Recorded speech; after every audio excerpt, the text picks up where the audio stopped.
Pois é, um assunto difícil, mas é que a gente precisa falar.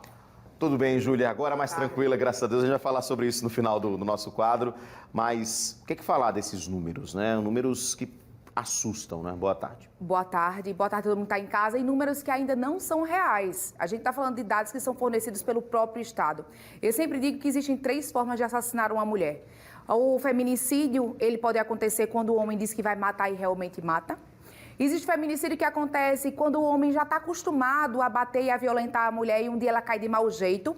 Esses podem ser ainda que não estejam dentro desses dados, porque foi uma queda, foi um acidente. Existem casos que são assim, o cara joga o carro e acaba que mata a mulher e não fica dentro dos dados. E o terceiro tipo, que com certeza não entra, são as mulheres que são violentadas psicologicamente durante muito tempo e acabam cometendo suicídio. Então, uns, eles puxam o gatilho, outros, eles dão força para a mulher puxar. E lembrando que feminicídio, para poder ser, tem que morrer em razão de ser mulher ou numa condição de relação familiar ou afetiva. Certo. Quando é que a gente vai definir de imediato? Quem está investigando por trás? Esse ano mesmo nós tivemos um caso de uma mulher que deu um tiro na própria barriga. Não é comum uma mulher dar um tiro na barriga. Uma mulher, quando quer se suicidar, ela tira na boca, atira na cabeça. E existe toda uma investigação por trás para saber se realmente ela foi vítima ela acabou falecendo de suicídio ou será que ela não foi vítima de um homicídio? Lembrando que o rapaz, que é o primeiro suspeito, é da polícia, tem toda uma influência. Então, existem muitos casos que não estão aí nesses números e que nós, da associação, acreditamos que tem, sim, feminicídio por trás. Iria aumentar ainda mais os dados, né? A gente está contabilizando até novembro 27 casos oficiais, né, de feminicídio, mais do que o ano passado todo, não é? Isso. Ainda tem o mês de dezembro, que nós já tivemos vários casos, e esse último de ontem é mais um, infelizmente, né, Júlia? Esse número de 27 é o número que houve uma investigação e que houve um entendimento da polícia que foi feminicídio. Então, existem muitos casos que ainda estão tramitando, que não se sabe se é feminicídio ou não, e que podem vir a aumentar esse número. E aí é importantíssimo. Agora, outro ponto que a gente sempre, quando traz um caso de feminicídio, né, pode dizer assim, olha, está mais violento. Está mais violento, mas as vítimas também estão procurando mais ajuda. Né? Em casos, por exemplo, que não acontece de fato o feminicídio, mas que acontece a violência contra a mulher. Antes, talvez por medo, e a gente entende esse medo, né, Júlia? Os casos não chegavam na polícia. E nos últimos anos, a gente vê que aumentou o número de denúncias. E isso é fato também de que mais mulheres estão conscientes e querem dar um basta nesse tipo de violência. Perfeito. Durante a pandemia, nós tivemos um aumento muito grande de violência contra a mulher. E existem diversas justificativas, mas nada realmente justifica a violência contra a mulher. Mas a questão do convívio familiar ter aumentado, a questão de entorpecentes, uso de entorpecentes e de bebida alcoólica, que modifica o ânimo e faz com que a mulher seja mais vítima de violência, como também a questão financeira. Acaba que quando se tem uma questão financeira em casa e as pessoas estão passando fome, e causa também um tumulto, atrito maior. Um atrito que aumenta o índice de violência contra a mulher. Nada justifica, mas existem esses índices que fazem com que a gente acredite que houve esse aumento. Mais do que isso, durante a pandemia nós tivemos o acesso tanto a mais informações, como o programa hoje, a TV Pajuçara tem um Pajuçara Social que traz esse conhecimento para as mulheres. Muitas não sabiam nem o que era vítima de violência no emocional. E em alguns casos nem sabiam que o que sofriam era violência doméstica. Perfeito. Né? Todas as vezes que a gente faz um atendimento, ela acredita que a violência ela aconteceu no estopim, que só foi quando ela teve medo de morrer. Soco, né? Mas não, ela vinha acontecendo com antecedência. Então, a mídia, as redes sociais trouxeram esse conhecimento, fizeram que a mulher denunciasse. Mais do que isso, hoje nós temos a Patrulha Maria da Penha, nós temos leis mais efetivas com a medida protetiva e nós temos a facilidade de formalizar a denúncia.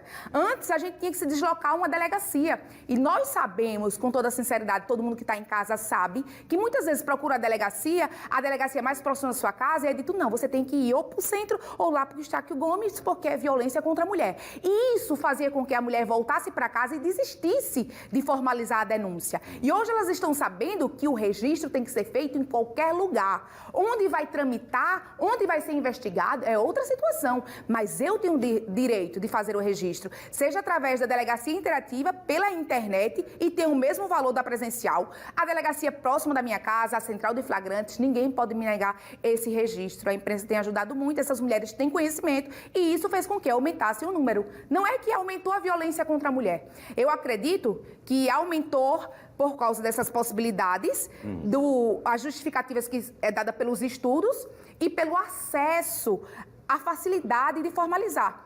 E o contexto que me deixa mais angustiada, que mais me deixou angustiada nesse ano, não foi a violência, mas foi a falta da resposta para esta violência. Porque nós temos casos que nós repercutimos aqui, inúmeros, que ainda está foragido. Como o caso da moça que perdeu boa parte da dentição em Viçosa. Então, cadê? Até hoje. Ele está foragido, permanece foragido. Essa mulher tem paz? A família dela tem paz? Ninguém tem paz. Hoje nós acabamos de mostrar mais um caso, foragido novamente. Então, a lei que trouxe o abuso de autoridade, que proíbe a gente de mostrar a cara desses rapazes, estão protegendo ele. E a gente precisa do Estado de Alagoas, de todas as forças policiais, para que investigue e que prenda. Porque esse mesmo que assassinou uma, se não for preso e não tiver sua penalidade firme, ele vai assassinar outra. Exatamente. Júlia, muito obrigado pela sua participação. Semana que vem já estará aqui de volta o Wilson Júnior. Mas só para a gente terminar, semana passada a gente contou, inclusive, né, uma questão muito preocupante que aconteceu. A Júlia teve todos os dados delas roubados, né, exatamente por criminosos, né, e aí teve uma série de problemas, inclusive para a própria associação, né, hackearam também o Instagram da associação. O problema foi resolvido, né, e vocês estão, inclusive, agora buscando na justiça uma reparação, porque teve muita gente que acreditou que era a associação que estava pedindo dinheiro e a associação AME não pede dinheiro nunca, não é isso? Nunca. A gente não condiciona o atendimento. A AME é para mulheres vítimas de violência que não têm condições de pagar. Não precisa pagar 20, 160 mil, não precisa transmitir absolutamente nada.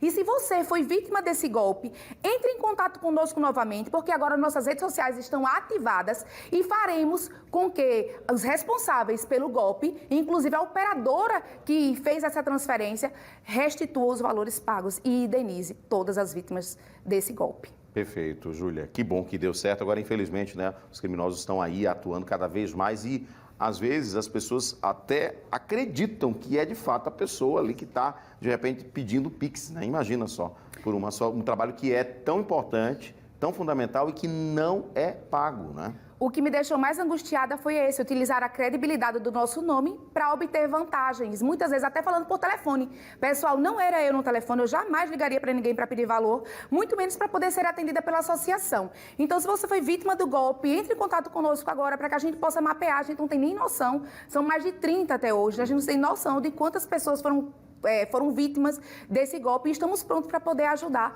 mesmo não sendo o nosso intuito, né? A gente acolhe vítimas de violência doméstica, mas estaremos nesse caso também. E os Instagrams são os mesmos, né? @associação AME e o seu... Agora nós modificamos, né? Mas você vai me encontrar pelo Júlia Nunes, infelizmente não é mais Júlia Nunes, _mulher, mas a gente vai... Pode falar o certo. Nem eu sei. Não tem ainda. Nem eu sei. Mas faz o seguinte, Daqui a pouco, por favor, você coloca manda... Associação AME. Pronto, @associação AME, esse continua igual. Perfeito. @associação AME, tá certo? Pode procurar. E depois você passa lá para a nossa produção, a gente coloca daqui a pouquinho no Eu agradeço. no seu Instagram novo. E agradecer a todo mundo que mandou mensagem para mim. Feliz ano novo, que seja um ano novo de muita paz e que o Estado funcione, porque só a ação de indenização não resolve o meu problema. Eu quero os criminosos presos. Importantíssimo. Júlia, Obrigada. um abraço, viu? Feliz Deus ano novo para abençoe você. todos nós. Amém. Olha, 13 horas, 6 minutinhos. Daqui a pouquinho tem um ônibus do Alerta, hein? Daqui a pouquinho eu quero mandar um abraço para você. Olha só, aqui, ó. @associação AME, esse é o Instagram, tá? @associação AME. E a gente sabe que só a educação muda, né?